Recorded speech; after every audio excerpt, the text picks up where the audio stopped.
दोस्तों, अगर आप मार्केट का हाल देख रहे हैं, रुपये का गिरना देख रहे हैं और अपने आसपास की महंगाई को नोटिस कर रहे हैं, तो समझ लीजिए कि कुछ बड़ा चल रहा है। भारत की फाइनेंस मिनिस्टर निर्मला सीतारमण ने एक ऐसी वार्निंग दी है जिसने सबको झकझोर दिया है। उन्होंने अलर्ट किया है इकोनॉमी के 3F क्राइसिस के बारे में: फ्यूल, फर्टिलाइजर और फॉरेक्स। पर क्या ये सिर्फ बड़े बड़े मैक्रो इकोनॉमिक टर्म्स हैं, या सच में इसका असर आपके पॉकेट, आपकी दाल रोटी और आपकी मंथली सैलरी पर पड़ने वाला है?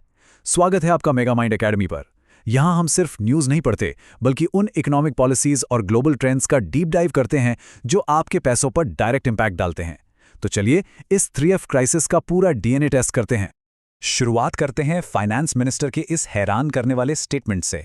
उन्होंने साफ कहा कि prices are reaching unimaginable levels, यानी कीमतें उस ऊंचाई पर जा रही हैं जिसकी शायद हमने कल्पना भी नहीं की थी।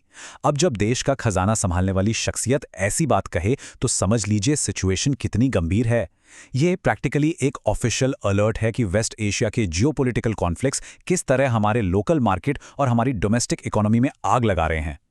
और इसी वार्निंग से जुड़ी एक काफ़ी इंटरेस्टिंग चीज़ हुई। आपको याद होगा, हाल ही में प्राइम मिनिस्टर ने अपील की थी कि लोग फिलहाल गोल्ड ना खरीदें और नॉन एसेंशियल इंपोर्ट्स रोकें। शुरू में तो काफ़ी कंफ्यूजन हो गया था।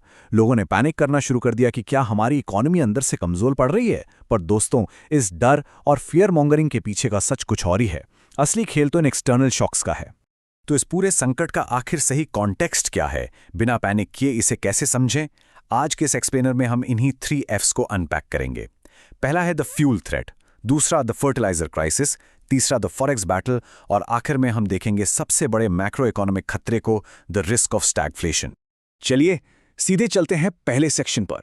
नंबर 1, द फ्यूल थ्रेट, यानी फ्यूल जो इकोनॉमी में महंगाई का सबसे बड़ा इंजन है। अब जरा इस डेटा को देखिए। यह हमारी इकोनॉमी की सबसे बेसिक कमजोरी को एक्सपोज करता है।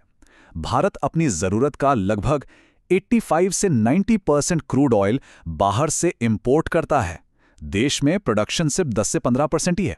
और इस इंपोर्ट का एक बहुत बड़ा हिस्सा उस वॉलेटाइल स्ट्रेट ऑफ हॉर्मुज से होकर गुजरता है जहां आजकल सबसे ज्यादा जियोपॉलिटिकल टेंशन चल रही है। तो इसका चेन रिएक्शन आखिर कैसे होता है? दूर किसी और देश में अचानक कॉन्फ्लिक्ट होता है, ग्लोबल ऑयल के दाम स्पाइक कर जाते हैं। इसका सीधा डायरेक्ट इंपैक्ट पड़ता है हमारे यहाँ डीजल की कीमतों पर। अब डीजल महंगा होगा तो ट्रक का भाड़ा बढ़ेगा, ट्रैक्टर चलाने का खर्च बढ़ेगा, लॉजिस्टिक्स और इरिगेशन सब महंगा हो जाएगा।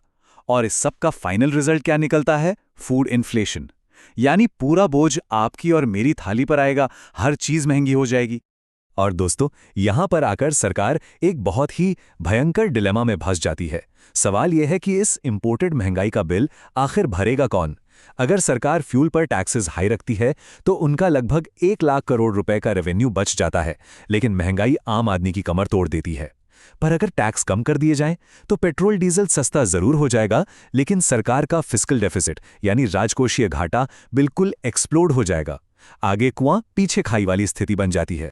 चलिए अब आते हैं सेक्शन 2 पर। हमारा दूसरा F, द फर्टिलाइजर क्राइसिस, एक ऐसी छिपी हुई स्ट्रेटेजिक प्रॉब्लम जिसके बारे में हम ज्यादा ध्यान नहीं देते। दोस्तों, खाद यानी फर्टिलाइजर बनता कैसे है?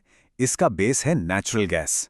अब अगर ग्लोबल नेचुरल गैस की सप्लाई डिस्टर्ब होती है, जैसे हाल ही में कतर में गैस प्रोडक्शन कैपेसिटीज 20% तक हिट हुई थी, तो इसका कैस्केड इफेक्ट होता है। अमोनिया और LNG जैसे जरूरी इनपुट कॉस्ट्स तेजी से बढ़ते हैं।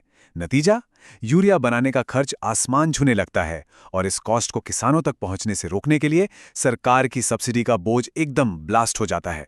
और ये चार्ट उसी अनइमेजिनेबल लेवल का सबसे बड़ा सबूत है जिसका जिक्र फाइनेंस मिनिस्टर ने किया था। जरा ध्यान से देखिए, 28 मिलियन टन फर्टिलाइजर का इंपोर्ट बिल जो पिछले साल करीब $7.2 बिलियन था, अब एस्टिमेट लगाया जा रहा है कि यह बढ़कर $14.5 बिलियन तक पहुंच जाएगा, यानी प्रैक्टिकली डबल। दोस्तों, ये डिफरेंस उठाना किसी भी हेल्दी इकोनॉमी के लिए पसीने छुड़ाने वाला काम है। तो यहां फिर से वही ट्रेड ऑफ वाली चुनौती सामने खड़ी है।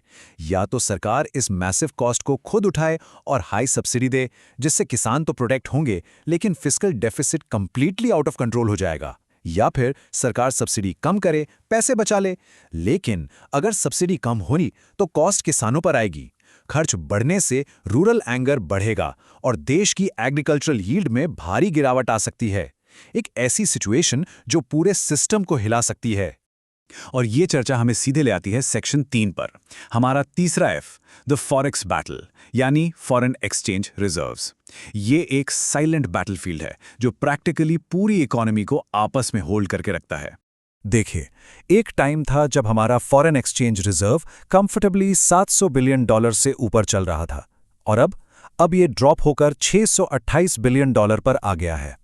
सुनने में $628 बिलियन अभी भी एक मैसिव नंबर लग रहा होगा, लेकिन जिस अचानक तेजी से ये गिरा है वो बताता है कि इन एक्सटर्नल क्राइसिस को मैनेज करने की कीमत आखिर कितनी भयानक है। तो आखिर हमारे रिजर्व्स इतनी तेजी से घट क्यों रहे हैं? क्योंकि इनका इस्तेमाल हम इन बाहरी झटकों को एब्जॉर्ब करने में कर रहे हैं। महंगे ऑयल इंपोर्ट्स के मैसिव बिल्स चुकाने पड़ रहे हैं, लगातार गिरते हुए रुपए को गिरने से रोकना पड़ रहा है, और जो फॉरेन इन्वेस्टर्स पैनिक कर रहे हैं उन्हें रीएश्योर करना पड़ रहा है। और दोस्तों, यही परफेक्टली एक्सप्लेन करता है कि शुरू में गोल्ड जैसे नॉन एसेंशियल इंपोर्ट्स को रोकने की अपील क्यों की गई थी, ताकि हम इन प्रेशियस डॉलर्स को बाहर जाने से रोक सकें।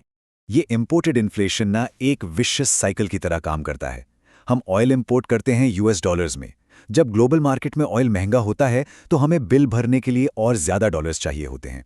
इससे मार्केट में डॉलर की डिमांड अचानक बढ़ती है और नतीजा हमारा रूपी डिप्रिशिएट होता है। अब जब रूपी पहले से ही कमजोर हो गया तो अगली बार जब हम इंपोर्ट करेंगे वो हमें और भी महंगा पड़ेगा। ये साइकिल बस घूमती रहती है। और फाइनली आते हैं सेक्शन 4 पर। जब ये तीनों एफ, फ्यूल, फर्टिलाइजर और फॉरेक्स एक साथ आकर कंबाइन होते हैं तो एक अल्टीमेट रिस्क पैदा होता है, स्टैगफ्लेशन। स्टैगफ्लेशन आखिर क्या है? इकोनॉमी की दुनिया में इसे सबसे खतरनाक, सबसे डिफिकल्ट स्थिति माना जाता है। ये एक ऐसा सिनेरियो है जहां देश की इकोनॉमिक ग्रोथ एकदम स्लो होकर लगभग रुक जाती है, लेकिन महंगाई लगातार बढ़ती रहती है। और इसकी सबसे डरावनी बात यह है कि ऐसे हालात में किसी भी गवर्नमेंट की ट्रेडिशनल इकोनॉमिक पॉलिसीज बुरी तरह फेल हो जाती हैं, वो काम ही नहीं करती। अगर हम फैक्ट्स और हिस्ट्री की माने तो बड़े बड़े एक्सपर्ट्स और खुद इंटरनेशनल एनर्जी एजेंसी आज के इस सप्लाई डिसरप्शन का कंपैरिजन 1970s के दशक, स्पेसिफिकली 1973 के हिस्टोरिक ऑयल शॉक से कर रहे हैं। उनका साफ प्रोजेक्शन है कि अगर जियोपॉलिटिकल हालात ऐसे ही रहें तो 2026 तक ये दुनिया मॉडर्न हिस्ट्री के सबसे बड़े एनर्जी सप्लाई डिसरप्शन का सामना कर सकती है। ये सच में अलार्म बजाने वाली बात है।